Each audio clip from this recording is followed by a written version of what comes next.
திமுக மேற்கு மண்டல மகளிர் அணி மாநாடு திருப்பூர் மாவட்டம் பல்லடம் காரணம்பேட்டையில் இன்று நடைபெறுகிறது. திமுக எம்பி கனிமொழி தலைமை வகிக்கிறார். திமுக தலைவரும் முதல்வருமான மு.க.ஸ்டாலின் பங்கேற்கிறார். நீலகிரி, நாமக்கல், கோவை, ஈரோடு, கரூர், திருப்பூர் ஆகிய 6 மாவட்டங்களில் இருந்து சுமார் 1.5 லட்சத்திற்கும் அதிகமான பெண்கள் மாநாட்டில் பங்கேற்க உள்ளதாக கூறப்படுகிறது. காரணம்பேட்டையில் மொத்தம் 90 ஏக்கர் பரப்பளவில் மாநாட்டுக்கான ஏற்பாடுகள் செய்யப்பட்டுள்ளன.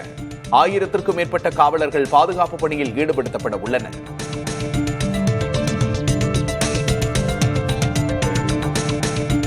திமுக மகளிர் அணியின் சார்பில் திருப்பூரில் இன்று நடைபெறவுள்ள வெல்லும் தமிழ் பெண்கள் மாநாட்டுக்கு திமுக தலைவரும் முதல்வருமான மு.க.ஸ்டாலின் வாழ்த்து தெரிவித்துள்ளார்.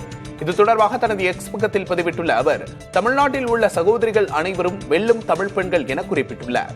மேலும் திராவிட இயக்கத்தால் தலைநிமிர்ந்து வெற்றி நடை போடும் போராட்ட வரலாற்றையும் கடமையையும் இந்த மாநாடு சொல்லும் என்றும் முதல்வர் தெரிவித்துள்ளார்.